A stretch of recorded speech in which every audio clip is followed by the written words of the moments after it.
বন্ধুরা, voice of Bithi channel থেকে আমি মিষ্টি মনি।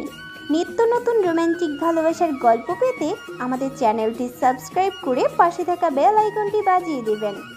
লাইক এবং কমেন্ট শেয়ার করতে ভুলবেন না। ধন্যবাদ। তার কণ্ঠস্বরে কেঁপে উঠল ভয় আর আতঙ্কে। রফিকদের কথা শুনে তীক্ষ্ণ দৃষ্টিতে তাকালো আদমান কায়েস। মুখে ফুটে উঠল বিরক্তির ছাপ। এই অপরাধীরা এক কথায় বোঝে না, এরা ছোটখাটো বখাটে, নেশাখোর, খুন ডাকাতি এসব কাজে ব্যবহার করা যায় ঠিকই, কিন্তু মুখ খুলিয়ে কথা বের করা সে তো এক যন্ত্রণার ব্যাপার। আসলে কথায় আছেন, লিডারের চেয়ে চামচার কদর বেশি। জাফর খানও ঠিক তেমনই একটা চামচা। আর তার লোকজন এক একজন যেন কাঁচা মাটির পুতুল, ভেঙে ফেলার আগে বোঝে না। আদমান কায়েস রফিকের দিকে তাকে হো হো করে হেসে উঠল। কি ভয়ানক সেই হাসি, যেন গলা দিয়ে ছুরি বেরিয়ে আসছে। একটু দূরে দাঁড়িয়েছিল সামির, চুপচাপ। হাসি হঠাৎ থামিয়ে আদমান জিজ্ঞাসা করল, বিয়ে করেছিস? এই মুহূর্তে এমন একটা প্রশ্ন শুনে রফিক যেন বেকুব বনে গেল। সামির গোল গোল চোখে তাকিয়ে থাকে। ডিউটি টাইমে এমন অদ্ভুত প্রশ্ন শুনে আদমান কায়েসের মাথা গেছে। আদমান কায়েস আবারও বলল, বিয়ে করেছিস? না স্যার, বিয়ে করি নাই। তাহলে সেই কষ্ট তুই বুঝবি না। তোকে যদি এখন আমি গুম করেও দিই তাতেও কিছু হবে না। তোর তো বউ নাই, মুখ যেহেতু খুলবি না, ওপরে টিকিটটা না হয় কেটে ফেলি, কি বলিস? জানিস তো আমাদের কাজগুলো দিনের চেয়ে রাতের ঘন কালো অন্ধকারে করা হয়। তাছাড়া আদওয়ান কাজ হচ্ছে এক পিজ দিনের চেয়ে রাতকে বেশি ভালোবাসে, তাই তো তার কাজটাও না হয় এখনই করি।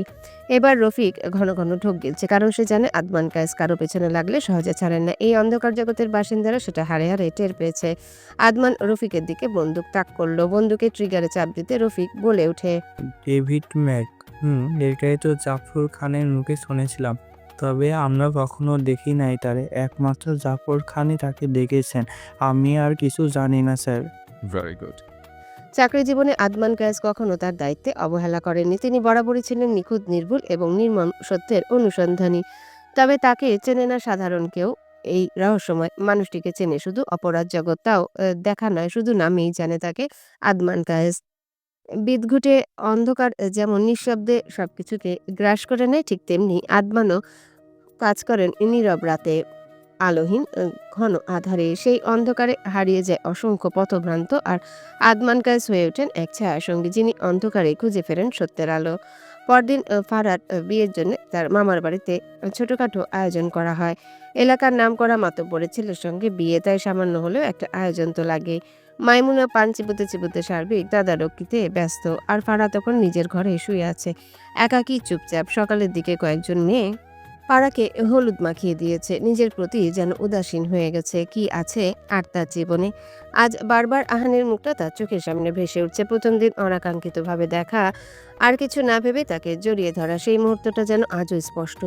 আর সেদিন কফি শপে বসে দেখা, কফির ধোয়ার সাথে যেন সময়টাও থমকে গিয়েছিল। সে তো চায়নি আহানকে ঠকাতে, তাহলে কেন এমন হলো? আহান হয়তো এখন ভাবছে ফারা একটা ঠকবাজ মেয়ে, কিন্তু ফারা কি সেই সব মেয়েদের কাতারে পড়ে? সে তো মামা মামি সংসারে বড় হয়েছে, নিজের বলার মতো কিছুই ছিল না। সব চাইলে কি সব পাওয়া যায়? জীবন তো পূর্ণতা আর অপূর্ণতার মিশেলেই চলে। তবু ফারার এই ছোট্ট জীবনে চাওয়া পাওয়াগুলো যদি অপূর্ণই থেকে যায়, তাহলে অন্তত সেই মানুষটা যাকে সে ভালোবেসেছে, তার ভালোবাসাটুকু তো সত্য ছিল। হয়তো সেইটুকুই তার জীবনে একমাত্র সত্যি। তার মতো করে কেউ কখনো ভালোবাসেনি তাকে। সেই ভালোবাসাটুকু হারিয়ে ফেলেছে সে। কয়েকজন মেয়ের ফারার ঘরে আসে তাকে সাজানোর জন্য। ফারা নীরবে নিজের চোখের পানিটুকু মুছে নেয়। ফারাকে লাল একটা শাড়ি পরিয়ে সাজিয়ে দেওয়া হয়, কিন্তু ফারাকে যেন নির্জীব লাগছে, মনে হচ্ছে সে একটা কাঠের পুতুল, তাকে ভাঙতে নেই। কোনো রকম সাজিয়ে দিল, কিন্তু ফারার মুখে যেন ঘন কালো অন্ধকার নেমেছে। এই কালো অন্ধকার নিয়ে যতদিন বাঁচবে ততদিন বয়ে বেড়াতে হবে। যদি এই জীবনটাই না থাকে তাহলে কেমন হয়? ফারার হাতে কতগুলো ঘুমের ওষুধ রয়েছে। এক ঔষধগুলোর দিকে এক দৃষ্টিতে তাকিয়ে আছে। এই স্বার্থপর পৃথিবী আমার মতো অভাগীর জন্য নয়। কিছুক্ষণ পরেই শোনা যায়, বর এসেছে, বর এসেছে। সবাই দৌড়ে সেদিকে চলে যায়। মাইমুনা পান খেতে খেতে মুখটায় লাল রং করে ফেলেছে যেন। বরযাত্রীদের ভেতরে বসতে দেওয়া হয়েছে। রনিকে ছোট স্টেজে নিয়ে গিয়ে বসিয়েছে। ইয়াকুব আলী মাইমুনার কাছে গিয়ে বললেন, সব ঠিকঠাক তো? হ, সব ঠিকঠাক। আপনি দাঁড়াই আছেন কেন? আপনি আমাগো নতুন আত্মীয়। আসেন আসেন, এখানে বইসালন। সকালে ঘুম থেকে উঠেই অনুভবের মধ্যে এক অস্থিরতা, যেন কোথাও যেতে হবে, কিছু করতে হবে। তাৎক্ষণিক তার বাম হাতটা ব্যান্ডেজে মোড়া, তাড়াহুড়ো করে সে নামছে নিচে। এমন সময় মা অহমিকা শেখ চোখে পড়ে তার হাত। চোখ কুঁচকে চিন্তিত কণ্ঠে তিনি বললেন, তোর হাতে কি হয়েছে বাবা? অনুভব এক ঝলক হাতের দিকে তাকিয়ে হালকা হাসির ছলে বলল, তেমন কিছু না মা, একটু লেগেছে, কিছু হয়নি। তবে মায়ের মন তো আর এমন কথায় মানে না। ব্যান্ডেজে মোড়া ছেলের হাত দেখে চোখ ভিজে উঠে অহমিকা শেখের গলায় কাপড় নিয়ে বললেন, একটু লাগলে কি এমন করে ব্যান্ডেজ করা লাগে? সত্যি করে বলতো, কি হয়েছে তোর হাতে? অনুভব বিরক্তির সুরে বলল, উফ মা, কাঁদছো কেন? বলেছি তো কিছু হয়নি। এখন একটু তাড়াতাড়ি নাস্তা দাও, বেরোতে হবে, জরুরি কাজ আছে। এর কিছুক্ষণের মধ্যেই নিচে নামে ইব্রাহিম শেখ, ঈশা আর আয়াত। ঈশা ভাইয়ের হাতের দিকে তাকিয়ে চিন্তিত স্বরে বলল, ভাইয়া, তোমার হাতে কি হয়েছে? ঈশার কথায় আয়াতও একবার চোখ তুলে তাকালো, তবে সে কিছু না বলে মুখ ফিরিয়ে নেয়। ইব্রাহিম শেখও চোখ মেরে ছেলের হাত দেখলেন, কণ্ঠে একটুখানি রাগের ঝাঁজ। গুন্ডা মস্তানদের মতো কোথাও কি ঝামেলা করছো যে হাত কেটে বসেছো? অনুভব এক মুহূর্ত চুপ করে থাকে, কারো চোখে চোখ রাখে না, যেন তার হাতের ব্যান্ডেজ শুধু একটা ক্ষত নয়, আরো কিছু লুকিয়ে আছে সেখানে। চুপ করে আছো কেন? কিছু তো জিজ্ঞেস করছি আমি। কোথাও গন্ডগোল করনি তো? এবার অনুভব ইব্রাহিম শেখের দিকে তাকিয়ে বলে, তোমার কেন মনে হচ্ছে আমি গন্ডগোল করেছি? হাতে একটুখানি লেগেছে, এই আর কি। অতঃপর সবাই নাস্তা খাওয়া মন দেয়। নাস্তা শেষ হলে ঈশা কলেজের জন্য বেরিয়ে পড়ে। ইব্রাহিম শেখ উপরে চলে যায়। অনুভব উঠে দাঁড়িয়ে আয়াতের দিকে এক পলক তাকিয়ে বলল, দ্রুত আমার সাথে আয়। অনুভবের কথা আয়াত চোখ তুলে তাকায়, তবে কিছু না বলে সেখানেই বসে রয়। অনুভব আয়াতের দিকে তাকিয়ে দেখলো আয়াতের মধ্যে কোনো ভাবান্তর নেই, তাই বলল, কি হলো? কিছু বলেছি তো, দ্রুত আমার সাথে আয়। এবার আয়াত অনুভবের দিকে তাকিয়ে কাঁপা কাঁপা কণ্ঠে বলল, কই যাব? প্রশ্ন কম। আমি যেহেতু বলেছি, তাই কোনো প্রশ্ন না করে দ্রুত 5 মিনিটে বাইরে আয়, আমি আছি। আয়াত উঠে নিজের ঘরে যায়। কোনো রকমে রেডি হয়ে দৌড়ে নিচে চলে যায়। অনুভব গাড়ির কাছে দাঁড়িয়ে ফোনে কথা বলছে। আয়াতকে দেখে অনুভব ফোন রেখে ড্রাইভিং সিটে বসে পড়ে। আয়াত পিছনে বসতে নিলে অনুভব বলে, আমাকে তো ড্রাইভার মনে হয়। আয়াত অনুভবের কথায় বলে, ড্রাইভার কেন মনে হবে? তাহলে পিছনে বসছিস কেন স্টুপিড? সামনে আয়। অনুভবের ধমক খেয়ে আয়াত ছোট পায়ে এগিয়ে আসে, সামনে বসে পড়ে। ফারা নিজের রুমে এক কোণে চুপচাপ বসে আছে। চোখের কোনা বেয়ে অশ্রুর ধারা গড়িয়ে পড়ছে। চোখে মুখে ঝরছে এক বিষণ্ণ বিষাদ, যেন এই চোখের পানি তার অন্তরের প্রতিবাদ। জীবনের এমন এক সন্ধিক্ষণে এসে চারিপাশে সবাই যখন ব্যস্ত সাজ রবে, তখন ফারার ভেতর চলছে এক অশ্রুত যুদ্ধ। হঠাৎ গুটি গুটি পায়ে তার মামাতো বোন ছোট্ট মহু এসে পাশে বসে। নিষ্পাপ চোখে ফারার মুখের দিকে তাকিয়ে বলে, আপু, তুমি কাঁদছো কেন? তুমি তো এই বিয়েটা করতে চাও না, তাই না? মা তো বিয়েটা দিচ্ছে ওই নেশাখোর রনির সাথে। মহুর সরল কথাগুলো যেন ছুরির মতো এসে বিঁধে ফারার বুকের গভীরে। তাই এই না বলা যন্ত্রণাগুলো কেউ বুঝতে চায়নি, কেউ বোঝেওনি। চোখ বেয়ে আবারও গড়িয়ে পড়ে এক ফোঁটা অশ্রু। মাজেদ মিয়া হুইল চেয়ার ঠেলে ফারার কাছে এসে বলে, আজ আমার এই দশার জন্য তোর জীবনটা শেষ হয়ে যাচ্ছে। তুই পালিয়ে যা মা এখান থেকে, এখনো সময় আছে, আমি সবটা সামলে নেব। ফারা নীরবে চোখের জলটুকু মুছে দিয়ে বলে, এ হয় না মামা। তাছাড়া আমি খুশি এই বিয়েতে। তোমাদের ছেড়ে থাকতে আমার কষ্ট হবে মামা, কিন্তু কোনো চিন্তা করো না তুমি, আমি ভালো থাকবো। কয়েক মিনিটের মধ্যে কয়েকজন মেয়ে এসে ফারাকে ডাকে। চলো, চাচি ডেকেছে, এখনই যেতে হবে। ফারা চুপচাপ উঠে দাঁড়ায়, কিছু বলার থাকে না তার। মেয়েরা তাকে নিচে নিয়ে যায়, যেখানে ছোট্ট করে সাজানো হয়েছে বিয়ের মঞ্চ। স্টেজে গিয়ে ফারাকে বসানো হয় রনির পাশে। রনি, যার চোখে ভেসে ওঠে এক ধরনের লালসা, যেন ফারাকে মাথা থেকে পা পর্যন্ত নীরবে পরখ করে নিচ্ছে। ফারা সমস্ত সত্তা যেন সংকুচিত হয়ে আসে তার সেই দৃষ্টিতে।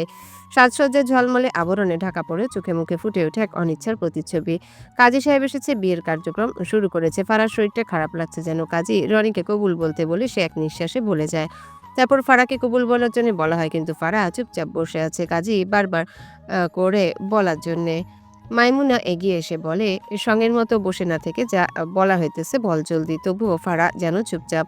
রনি ফারার হাত চেপে ধরে বলে, কবুল কস না কেন? এক প্রকার জোরাজোরি শুরু করে দেয় সে। হঠাৎ তাদের বাসায় একটা কালো গাড়ি এসে থামে। গাড়ি থেকে নেমে আসে অনুভব, রুবায়েত, আয়াত ও আহান। গাড়ি থেকে নেমেই তারা দ্রুত বাড়ির ভেতর ঢুকে যায়। হঠাৎ তাদের আসাতে বিয়ের কাজে যেন একটু বাধা হয়। মাইমুনা তাদেরকে দেখে বলে, তোমরা কারা? এইখানে কি চাও? তোমরা একটু বসো, বিয়েটা শেষ হোক, তারপর তোমাগো লগে কথা কইতে আসি। মাইমুনার কথায় অনুভব তার দিকে তাকায়। বিরক্তি নিয়ে রুবায়েতকে বলে। এনাকে সর এখান থেকে। রুবায়েত নিজে ভ্যাবাচাকা খেয়ে যায়। চেনা নাই জানা নাই কিভাবে সরাবে। আহান ফারার দিকে এক নজর তাকায়, তারপর মুখ ফিরিয়ে নেয় তার থেকে। ফারার দেওয়া আঘাতে নিজেও সে ক্ষতবিক্ষত হয়েছে। ইয়াকুব আলী এগিয়ে এসে বলে, তোমরা কেডা? এইখানে শুভ কাজে দাঁড়াইয়া আছো কেন? যাও এখন তোমরা। অনুভব মাইমুনার দিকে তাকিয়ে বলে। মেয়ের বিয়ে দিচ্ছেন, মেয়ে কি বিয়েতে রাজি? মাইমুনা বলে, হ, মেয়ে রাজি আছে তাই তো বিয়ে দিতাছি। আয়াত ফারার অবস্থা দেখে দ্রুত তার কাছে যায়। ফারার হাত ধরবে রনি আয়াতকে ধাক্কা দেয়। আয়াত নিজেকে সামলাতে না পেরে পড়ে যেতে নিলে অনুভব দ্রুত আয়াতকে শক্ত করে নিজের কাছে টানে। আয়াত ভয়ে চোখ মুখ বন্ধ করে অনুভবের কলার চেপে ধরে। অনুভব আয়াতকে সোজা করে দাঁড় করিয়ে দেয়। চোখে মুখে রং মুহূর্তে পাল্টে যায়। অগ্নিশর্মহে রক্তাক্ত চক্ষু নিয়ে এগিয়ে যায় রনির কাছে। রনির কলার ধরে টেনে তুলে নাক বরাবর ঘুষি মেরে দেয়। রনির নাক দিয়ে গলগল করে রক্ত ঝরতে থাকে। বজ্রকণ্ঠে বলে ওঠে, you bastard, how dare you push হার।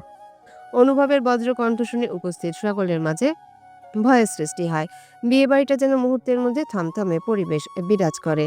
অনুভব রনিকে আবারও টেনে ধরে মারতে থাকে। ইয়াকুব আলী ছেলের অবস্থা দেখে বলে ওঠে, তোমার সাহস তো কম না, আমার সামনে দাঁড়াইয়া আমার পোলারে মারো।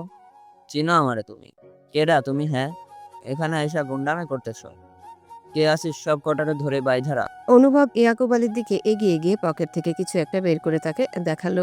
জিনিসটা দেখে ইয়াকুব আলী ভয়ে শুকিয়ে যায়, কপালে ঘাম দেখা যায়। ইয়াকুব আলী সকলকে ইশারা করে পিছিয়ে যাওয়ার জন্য। রনির অবস্থা রক্তাক্ত হয়ে যায়।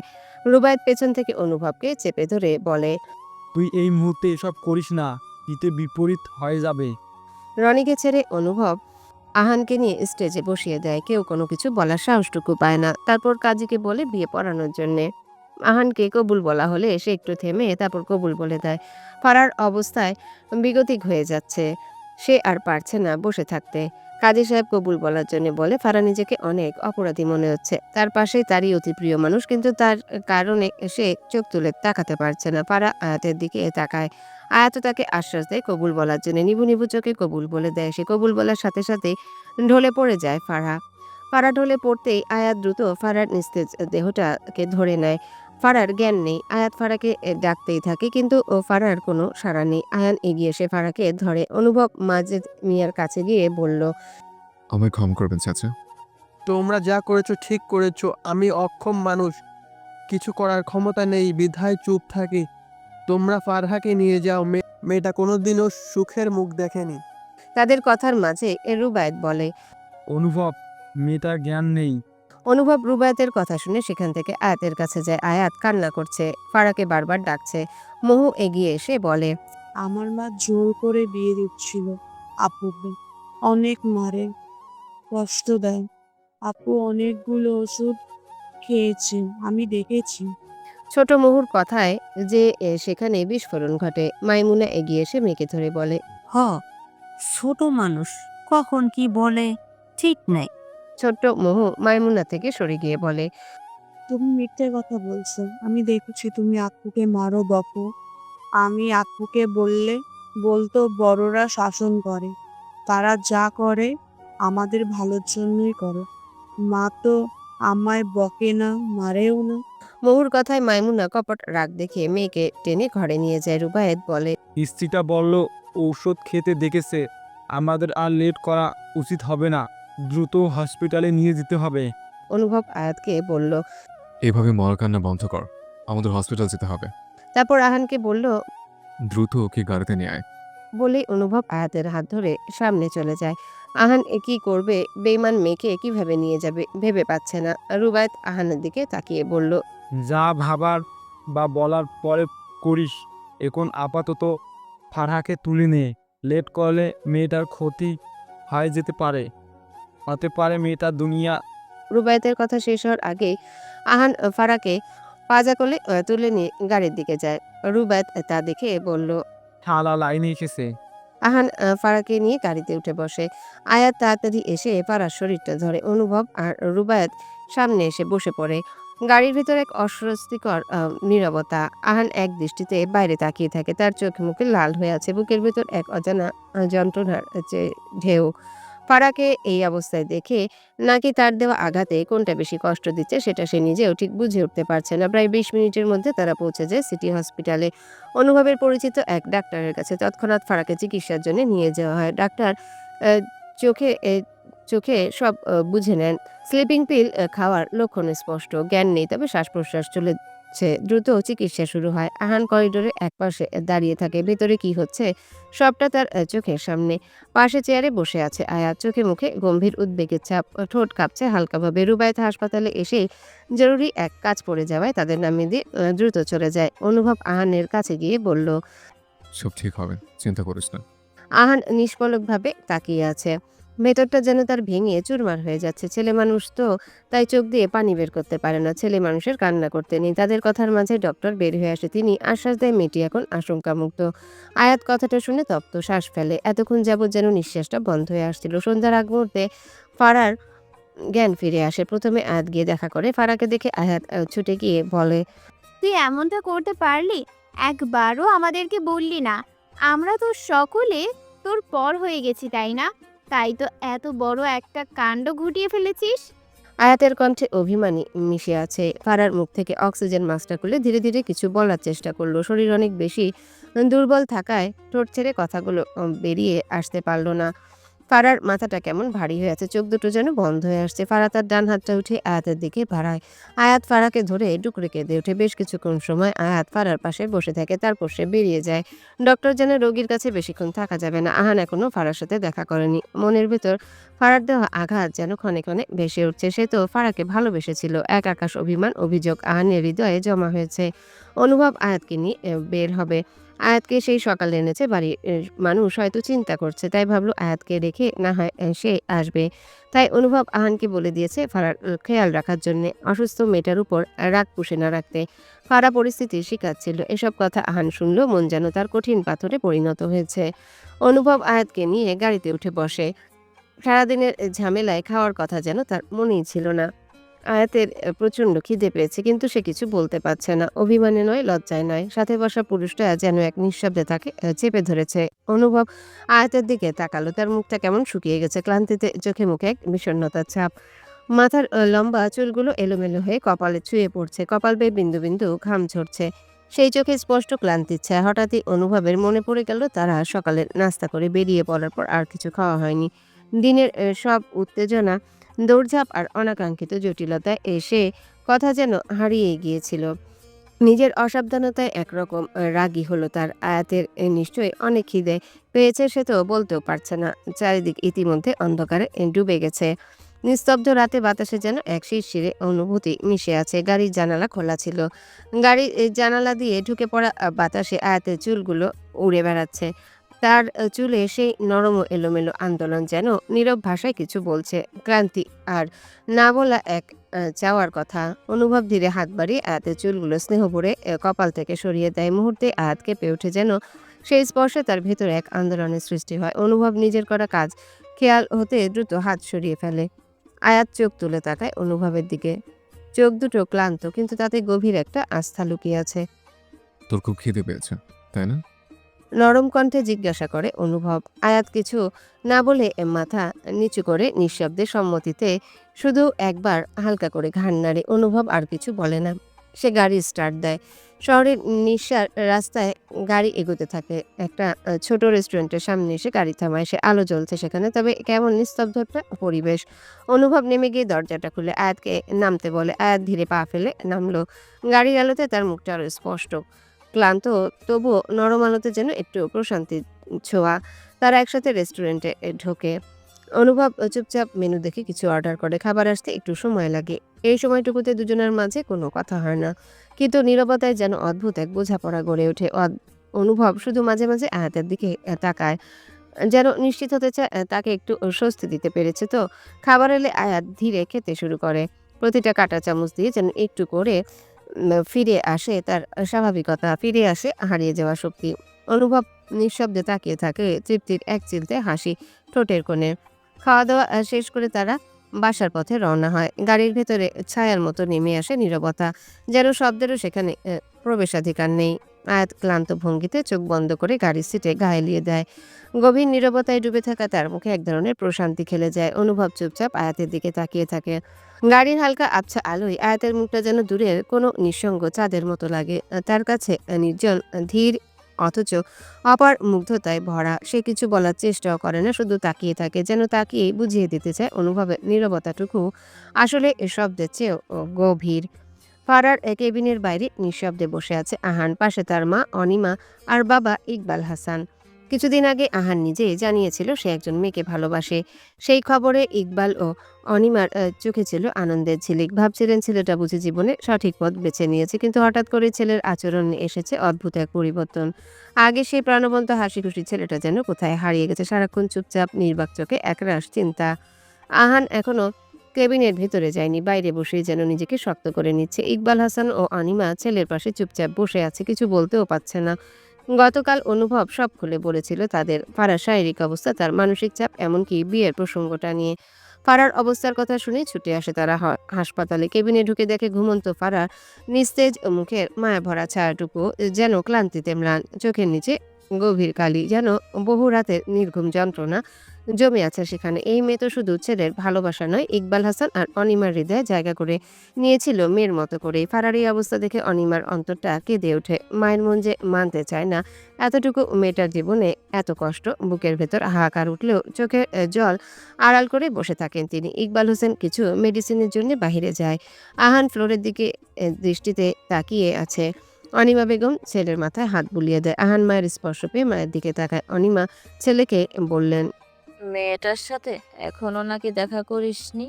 নার্স আমাকে বলল তুই গিয়ে এখন একটু দেখা করে আয়। আহান মাথা নাড়িয়ে সম্মতি দিল। তারপর উঠে কেবিনের দরজা দিয়ে ভেতরে প্রবেশ করে। ফারা এখনো ঘুমে রয়েছে।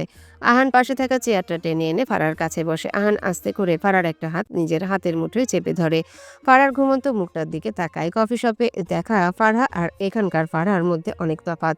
আহানের বুক চিরে বেরিয়ে আসে একটা দীর্ঘশ্বাস। ফারা একটু নড়াচড়া করতে আহান হাত ছেড়ে দিয়ে কেবিন থেকে বেরিয়ে যায়। নিশ্ছিদ্র রাত, ঘড়ির কাঁটা প্রায় 10টা পেরিয়ে গেছে। দিনের ক্লান্তিতে আয়াত গাড়িতেই ঘুমিয়ে পড়েছে। অনুভবের কিছু জরুরি কাজ থাকায় সেই গাড়ি সাইড করে রেখে সাময়িকভাবে এক জায়গায় যায়। কাজ শেষ করে ফিরে আসে। গাড়িতে বসে দেখে আয়াত এখনো গভীর ঘুমে অচেতন। অনুভব একটু হাসলো, মনে মনে বলল, গভীর ঘুমে ঘুমিয়ে আছে ঘুমকুমারী। তোর পাহাড়ে আমি আছি, আমি এক অতন্দ্র প্রহরী। ভাবনার মাঝে অনুভবের ফোন বেজে ওঠে। ঈশা ফোন নিয়েছে। কলটা রিসিভ করে ঈশা বলে, ভাইয়া তোমরা কই, এখনো ফেরোনি কেন? আসছে আমরা। সবে কি ঘুমিয়েছে বুড়ি? হ্যাঁ ভাইয়া, আম্মুর শরীরটা ভালো লাগছিল না, ঘুমিয়েছে, আব্বুও ঘুমিয়েছে। তোমরা তাড়াতাড়ি আসো, অনেক রাত হলো তো। আচ্ছা আসছে, তুই মেইন ডোর খুলে রাখ। এই বলে অনুভব কল কেটে দেয়। অনুভব আয়াতকে ধরে নিজের দিকে টানে, তারপর ড্রাইভে মন দেয়। গভীর নিশীথে ধূলিকণাগুলো উড়ে বেড়াচ্ছে। অনুভবের গাড়িতে ছুটে যাচ্ছে রাতের আধারে। শেখ ম্যানশনে সে গাড়িটা পার্ক করে নেয়। অতঃপর সে গাড়ি থেকে নেমে অপর পাশে যায়। ডোর খুলে নিচু হয়ে আয়াতকে ধরে। অনুভব একটু খেয়াল করলো আয়াতের নাকের উপর বাদামি রঙের তিলটা যেন জলজল করছে। অনুভব হাতে তর্জনী দিয়ে তিলটাকে একটু ছুঁয়ে দেয়। তারপর আয়াতকে পাজা করে তুলে নিয়ে রুমের দিকে হাঁটা দেয়। নিশিরাতে অন্ধকার কেটে গেছে অনেকক্ষণ আগে। কাঠ ঢাকা সকালে পাখির কিচিরমিচির আর জানালার পর্দা ভেদ করে সূর্যের মিষ্টির আলো আস্তে আস্তে ঘরে ঢুকে পড়ছে। রোদের এই কোমল আলোর রশ্মির ঝলক আয়াতের চোখে মুখে একটু বিরক্তিতে ভ্রু যুগল কুচকে গেল। মনে হলো এই মিষ্টি আলো যেন তার ঘুম ভাঙাতে এসেছে। একরকম রাগ আর একটু বিক্ষুব্ধ মন নিয়ে আয়াত বিছানায় উঠে বসলো। তার চুলগুলো এলোমেলো। লম্বা চুল থাকার কারণে সে প্রতিদিন ঘুমানোর আগে চুল বেনুনি করে রাখে, নাহলে সকালে চুল চিরুনি করতে বেশ কষ্ট হয়। আয়াত মুখের উপরে চুলগুলো হাত দিয়ে সরিয়ে চোখ খুলে ঘুম ঘুম চোখে চারিপাশে ভালো করে পরখ করে নিজেকে তার ঘরে আবিষ্কার করে। হ্যাঁ, এটা তারই ঘর, কিন্তু রাতে তো সে গাড়িতে ছিল। রাতের কথা মনে হতে আয়াতের সেই মুহূর্তটা চোখের সামনে ভেসে ওঠে। গাড়ির জানালা দিয়ে ঢোকা বাতাস যখন তার চুলগুলো এলোমেলো করে দিতে ব্যস্ত, তখন অনুভব হঠাৎই তার কপালের উপর এসে পড়া একগুচ্ছ চুল সরিয়ে কানে গুজে দিয়েছিল। সেই স্পর্শে যেন এক অপূর্ব অনুভূতি লুকিয়েছিল, একটা অনির্বচনীয় শিহরণ যা গভীরভাবে নাড়িয়ে দিয়েছিল আয়াতের মনকে। আয়াত মনে করার চেষ্টা করে রাতের খাবার শেষে রেস্টুরেন্ট থেকে বেরিয়ে সে তো গাড়িতে উঠেছিল। তারপর কি হয়েছিল মনে পড়ে না কিছু। সে তো গাড়িতেই ছিল, তবে ঘরে এলো কিভাবে?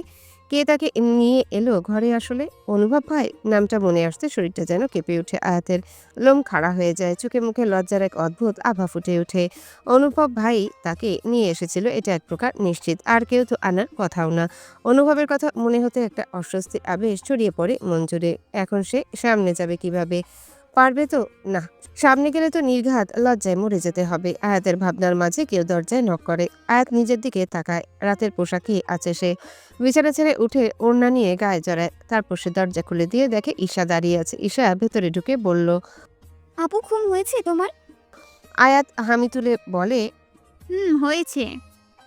রাতে তোমাদের ফিরতে এত লেট হলো কেন? আয়াত ঈশার কথায় ও হুঁশ ফিরে যেন। ঈশাকে বলে কত রাতে ফিরেছে তারা। ঈশা নির্লিপ্ত কণ্ঠে বলে, 10:30 নাগাদ। তুমি তাড়াতাড়ি ফ্রেশ হয়ে নিচে আসো। এই বলে ঈশা নিচে চলে যায়। ঈশার কথা শুনে আয়াত ভাবনায় পড়ে যায়। তারা তো 8টার পরপর রেস্টুরেন্টে খেয়ে বেরিয়েছে। বাসায় ফিরতে তো এত সময় লাগবে না, তাহলে বাকি 2 ঘন্টা কই ছিল তারা? সে তো ঘুমিয়েছে, তাই আর বলতে পারল না। আচ্ছা, ঈশা বলল তারা রাতে ফিরেছে, তার মানে সে জেগেছিল। আমাকে অনুভব ভাইয়ের কোলে দেখেছে নাকি? আয়াত গোল গোল চোখ করে তাকায়। চোখে মুখে এক ধরনের লজ্জার রেশ দেখা দিচ্ছে। ঈশা হয়তো ভাবছে, এত বড় মেয়ে কিনা তার ভাইয়ের কোলে, সব দোষেই হিটলার লোকের। ইস, আমার এটাতে কি ক্ষতি হতো? আয়াত আর ভাবতে পারল না। কালকে সারাদিনের ছোটাছুটিতে শরীরটা যেন কেমন করছে।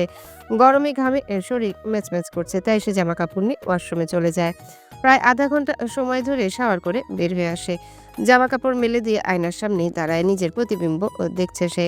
সে ভাবছে অনুভব ভাই তো আগের মতো আর রাগ করে না, ধমকায় না। হয়তো আর কিছুদিন তারপর দুজনের পথ আলাদা হয়ে যাবে। এই যত্ন কেয়ার সব সাময়িক সময়ের মাত্র। কথাগুলো ভাবতে আয়াতের বুকে রক্তক্ষরণ হয়। সে যদি আমার ছেড়ে ভালো থাকে তবে তাই হোক। দু চোখ ভরে আসে তার। পানিতে চিকচিক করছে তার চোখ। আয়াত মাথার টাওয়ালটা খুলে চুলগুলো মুছতে থাকে। হঠাৎ তার চোখ যায় আয়নার দিকে। আয়নায় অনুভবের প্রতিবিম্ব স্পষ্ট দেখতে পায়। অনুভব দাঁড়িয়ে আছে। আয়াত পিছনে ফিরে তাকায়। আসলেই অনুভব দাঁড়িয়ে আছে। আয়াত একটু সিটিয়ে যায়। অনুভব এগিয়ে এসে আয়াতের ফোনটা টেবিলের উপর রেখে দেয়। তারপর চলে যায়। আয়াত নিজেকে পরিপাটি করে নিচে নামে। ইব্রাহিম শেখ ও ইহাম শেখ অনেক আগেই বেরিয়ে পড়েছেন অফিসের উদ্দেশ্যে। ইহাম শেখ কিছুদিনের মধ্যে আবার পাড়ি জমাবেন বিদেশে। এদিকের কিছু প্রয়োজনীয় কাজ শেষ করে তবেই ফিরবেন বলে জানিয়েছেন। তবে এই যাওয়া আসা, দূরত্ব সবকিছু যেন ইব্রাহিম শেখের মনে নিঃশব্দ অভিমান রেখে যায়। ইহাম শেখ পড়াশোনার জন্য বিদেশে থাকতো। সেই থেকে দেশের প্রতি তার মাঝে টান দেখেনি। মা হারা মেয়েটি যতই আমরা পাশে থাকি না কেন, বাবা যে তার জীবনের সবচেয়ে বড় আশ্রয়। তবুও ইহাম শেখ কেন বেশি দিন দেশে থাকেন, এই প্রশ্নের উত্তর আজও অজানা ইব্রাহিম শেখের কাছে। তবে তিনি আর কিছু বললেন না। প্রশ্নের বদলে এখন শুধু দীর্ঘশ্বাস জমে থাকা তার চোখের কোণে। আয়াত সকালে নাস্তা করে নেয়। গতকাল হসপিটাল থেকে ফিরে এসে আর ফারার খোঁজ নেওয়া হয়নি। আয়াতের মনটাও কেমন জানি খচখচ করছে। ফারার কি হলো না হলো কিছুই খবর পাচ্ছে না সে। অহমিকা শেখ আয়াতকে বসে থাকতে দেখে আয়াতের পাশে বসে আয়াতকে বলে, কিছু ভাবছিস আয়াত? কোনো কিছু নিয়ে চিন্তিত তুই? হঠাৎই আয়াত অহমিকা শেখের গায়ে মাথা রেখে ফুপিয়ে ওঠে। এমন আবেগপূর্ণ অবস্থায় আয়াতকে আগে কখনো দেখেননি অহমিকা শেখ। তিনি একটু চমকে ওঠেন, তবে মুহূর্তে নিজেকে সামলে নিয়ে আয়াতকে বুকে জড়িয়ে নেন। স্নেহ ভরে তার মাথায় হাত বুলিয়ে দিয়ে ধীর কণ্ঠে জিজ্ঞাসা করেন, কি হয়েছে তোর আয়াত? আয়াত কাপা কণ্ঠে গতকালের সমস্ত ঘটনা খুলে বলে। ফারার উপর হওয়া অন্যায়, অবিচার সবকিছু। কথা শুনে অহমিকা শেখের চোখেও একরাশ ব্যথা ছায়া নেমে আসে। তিনি আর কিছু বলেন না, শুধু নীরবে আয়াতকে আগলে রাখেন। আয়াত চুপচাপ তার বুকে মাথা রেখে থাকে। মায়ের স্নেহ, বাবার ছায়া সবকিছু যেন এক মুহূর্তে ওই বুকে খুঁজে পায়। তার তো মা নেই, বাবাও কাছে নেই। যদি এই মানুষগুলো না থাকতেন তাহলে হয়তো তার অবস্থা আরো ভয়াবহ হতে পারত।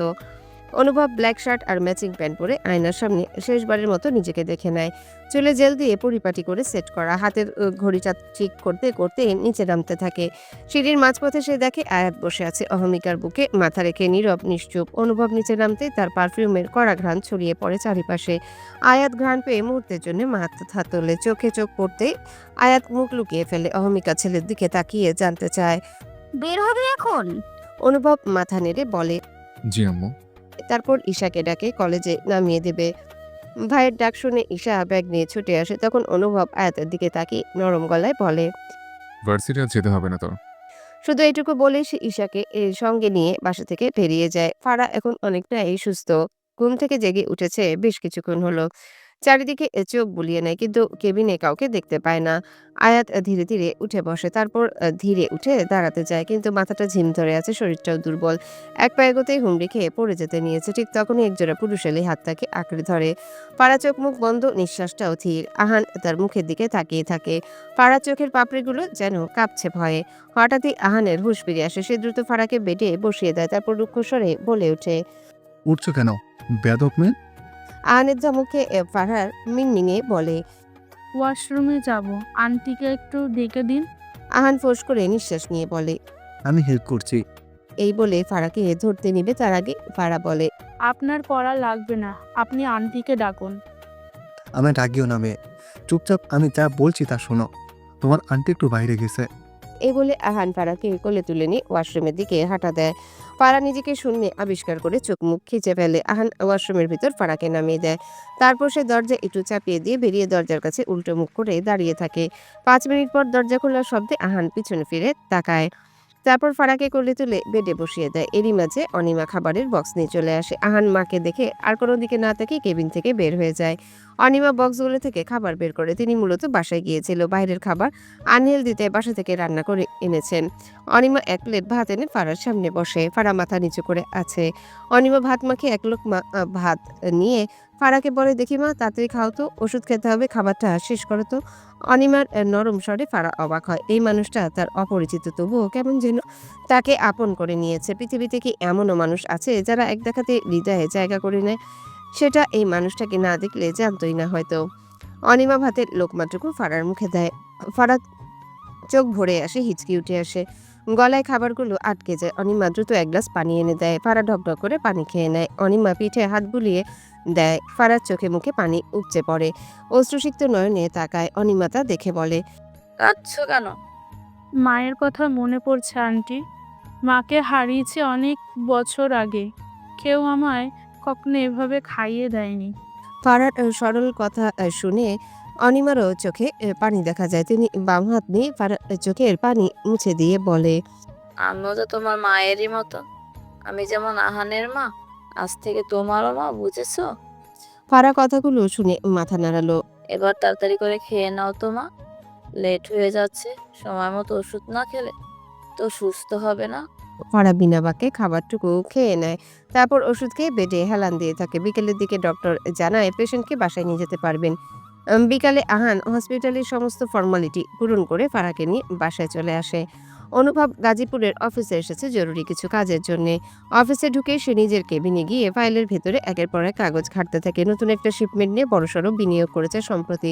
মূলত সেটা জাফর খানকে কাবু করার জন্য। কিছু পেতে হলে অবশ্যই কিছু ব্যয় করতে হবে, তাই সবকিছু নিখুঁতভাবে নিশ্চিত করা জরুরি। আত্মবিশ্বাসের সাথে সেই অফিসের দায়িত্ব নিয়েছে। প্রতিটা পদক্ষেপে রয়েছে তার পরিকল্পনা ছাপ। তবুও ভিতরে কোথাও একটা প্রশ্ন খচখচ করছে, যে কাজের জন্য এই গাজীপুরের মাটিতে পা রেখেছে সেটা আদৌ সম্পন্ন করতে পারবে তো?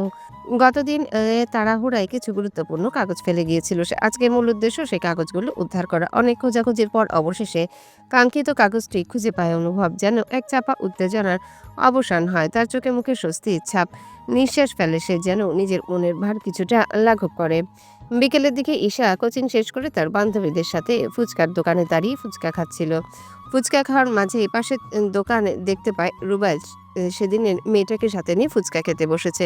রুবাইত মূলত কিছু কেনাকাটা করার জন্য তিথিকে সাথে নিয়ে এসেছে। রুবাইত তিথির জন্য 1 প্লেট ফুচকা অর্ডার দিয়ে ঈশার দিকে এগিয়ে আসে। ঈশা সেটা দেখে চোখ ফিরিয়ে নেয়। রুবাইত ঈশাকে দেখেই বলে। ঈশা, তুই এখানে? ঈশা রুবাইতের কথা শুনে পড়ল। বান্ধবীদের সাথে ফুচকা খেতে এসেছিলাম। তুমি বুঝি তোমার গার্লফ্রেন্ডকে নিয়ে ফুচকা খেতে এসেছো? ঈশার কথা শুনে রুবাইত একটু বাঁকা হাসলো, তারপর বলল। হ্যাঁ, ওকে নিয়ে এলাম। তারপর বলতো আমাদের দুজনকে একসাথে কেমন লাগে? এই কথা শুনে ঈশা একটু ফুঁসে উঠল, তবে সেটা প্রকাশ করলো না। চোখ মুখ যেন লালচে হয়ে যায় তার। নাকের পাটা ফুলিয়ে বলল।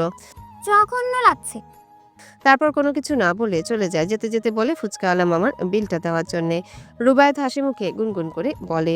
এই মনে রেডিও যদি হঠাৎ কেউ চালায়, ঘরেতে ঘুমিয়ে আর কি থাকা যায়। বিকেলের দিকে অনুভব বাসায় ফিরে।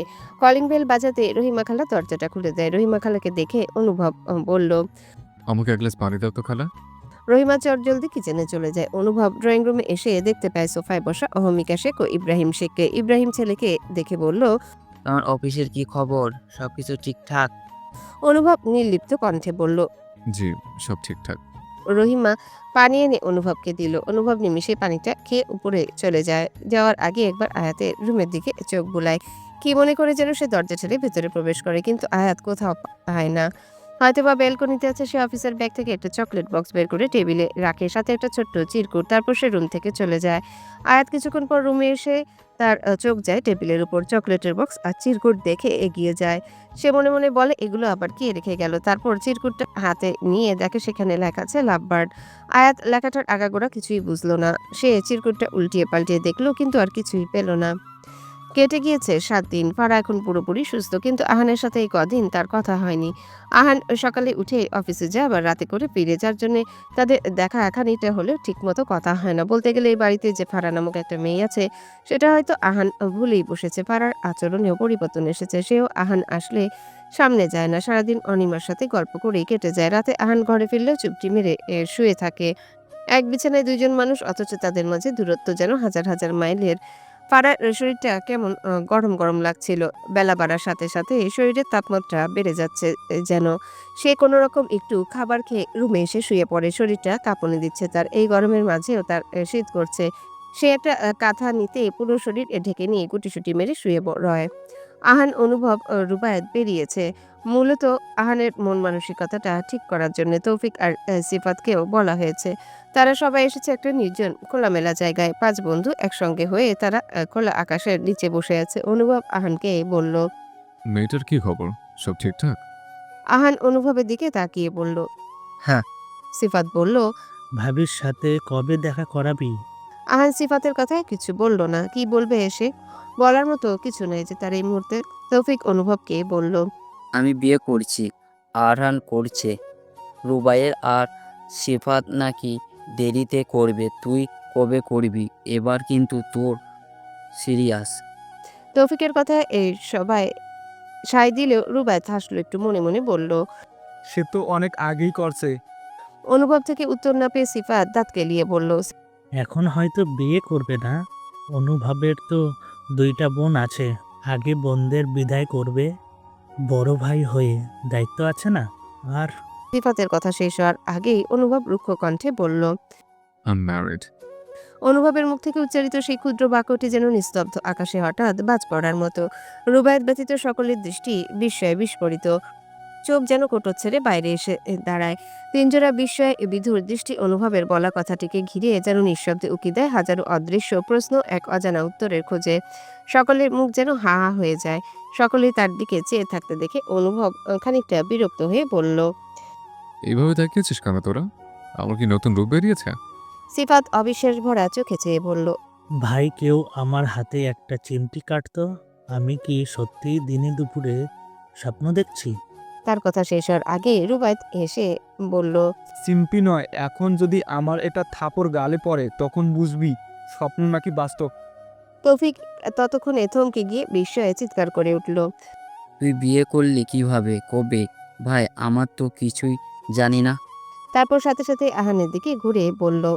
এ আহান, তুই কিছু বল। সত্যি কি অনুভব বিয়ে করেছে? আহান তখন অনুভবের কথায় এমন স্তব্ধ যে মুখ থেকে একটা শব্দ বেরোচ্ছে না। নিজের প্রিয় বন্ধুর এই বিশাল জীবনের সত্যটা যেন বিশ্বাসই করতে পারছে না। বিদেশে এত বছর একসাথে থেকেও এমন একটা ঘটনা সে কিছুই জানে না। তৌফিক আরো হতবাক হয়ে বলল। এই, তুই চুপ কেন? কোথায় হারালি? তুইও কি জানিস না?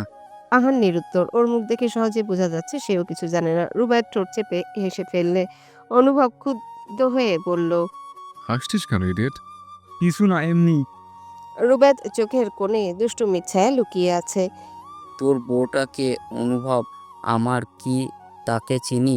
নামটা কি? কোথাকার মেয়ে? পরিচয় করিয়ে দিবি কবে?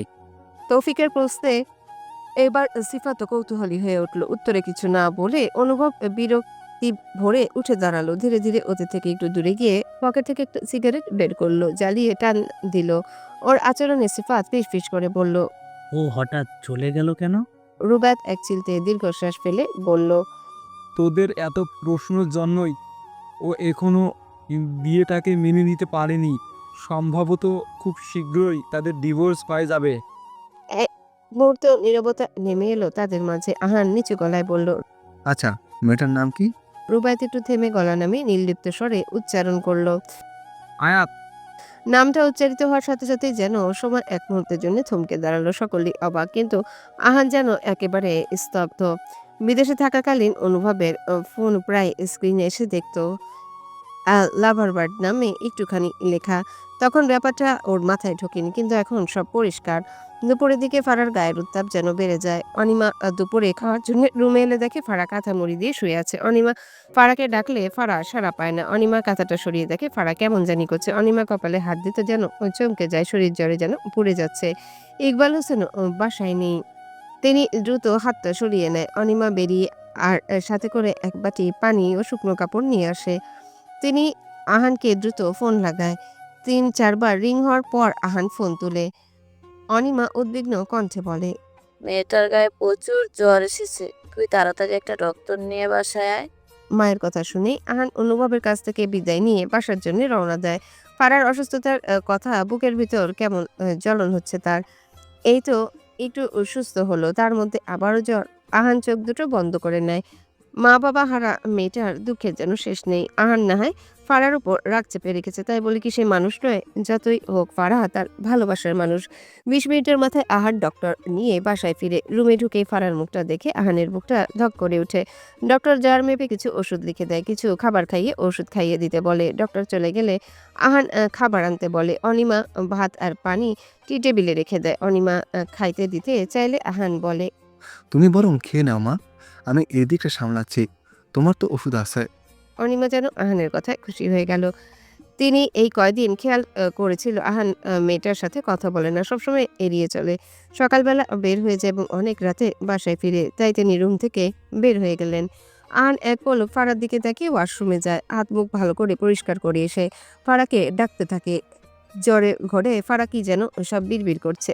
আহান কান খাড়া করে বোঝার চেষ্টা করলো। ফারা অস্পষ্টভাবে বলছে, আমায় কেন ছেড়ে গেলে বাবা মা? আমায় নিয়ে কেন গেলে না? আমার অনেক কষ্ট হয়। কেন আমায় একা করে গেলে? যাকে ভালোবাসলাম সেও আমায় ভুল বোঝে, আমায় ঠক প্রতারক ভাবে। মা, আমায় নিয়ে যাও। তোমরা আমায় যে এই দুনিয়ার কেউ নেই। ফারার কথাগুলো শুনে আহানের অনেক খারাপ লাগে। মেয়েটা তো জীবনে কম কিছু সহ্য করেনি, কিন্তু ফারা তো তাকে একটাবার বলতে পারত। আহানের চোখগুলো লাল হয়ে যায় যেন। ফারার চোখের কার্নিশ বেয়ে জল গড়িয়ে পড়লো। আহান সযত্নে মুছে দেয়। ফারাকে শক্ত করে নিজের কাছে টেনে ফিসফিসিয়ে বলে, আর তোমাকে কষ্ট পেতে দেব না, তবে এত সহজে তোমাকে ক্ষমা করব না। তারপর আহান ফারাকে আধা শোয়া করে বসিয়ে দেয়। ফারা নিবু নিবু চোখে আহানকে দেখে। আহান ভাত মাখিয়ে ফারাকে খাইয়ে দেয়। কয়েক লোকমা খেয়ে আর খেতে পারে না। খাওয়া শেষে ওষুধ খাইয়ে দিয়ে ফারাকে শুইয়ে দেয়। আয়াত আর অনুভবের সম্পর্কটা কোথায় যেন আটকে গেছে একটা কাগজের অদৃশ্য গিরিখাদে, যার না আছে কুল না আছে কিনারা। সময়ের সাথে সাথে সেই সম্পর্কটা যেন আয়াতের কাছে বিষাক্ত হয়ে উঠেছে। সে পারছে না, অনুভবকে ভুলতে পারছে না। এই টানাপোড়েন থেকে মুক্তি পেতে আয়াতকে কখনো মুক্তি দিতে চাইতো না। আয়াত তো কখনো মুক্তি চাইতো না। সে চেয়েছিল অনুভবকে আঁকড়ে ধরতে, ভালোবেসে যেতে, কিন্তু ভাগ্যের নির্মম পরিহাস, হার মানতে হয়েছে তাকে। তার জীবনের প্রথম প্রেমিক পুরুষ সে, কিন্তু তার প্রেমিক পুরুষ তার হবে না। ইতিমধ্যে ইহাম শেখ ডিভোর্সের কাগজপত্র প্রায় রেডি করে ফেলেছেন। কয়েকদিনের ভিতর হয়তো অনুভব মুক্ত হয়ে যাবে। আয়াত নিজের ঘরে আনমনে বসে ভাবছে কথাগুলো। ঈশা এসে আয়াতের দিকে তাকিয়ে ডাক দেয়। আয়াত ডাক শুনে তাকায় ঈশার দিকে। ঈশা এসে আয়াতকে বলে, আপু, তুমি এখনো বসে আছো কেন? রেডি হবা না? রিসেপশন পার্টিতে যাবে না? আব্বু বলেছি তাড়াতাড়ি রেডি হওয়ার জন্য। সালাম আলাইকুম। হ্যালো বন্ধুরা, কেমন আছো তোমরা সবাই? আশা করছি তোমরা সবাই ভালো আছো, সুস্থ আছো। রোহিত, ভয়েস অফ বিতি চ্যানেলের পক্ষ থেকে এডিটর। গল্পটি কেমন লাগলো অবশ্যই কমেন্ট করে জানাবেন। এই যে বন্ধুরা, ভয়েস অফ বিতি চ্যানেলে যদি নতুন হয়ে থাকেন তাহলে প্লিজ সাবস্ক্রাইব করে বেল আইকন বাজিয়ে রাখুন, যাতে আপনাদের পরবর্তী গল্পের নোটিফিকেশন সবার আগে আপনি পান।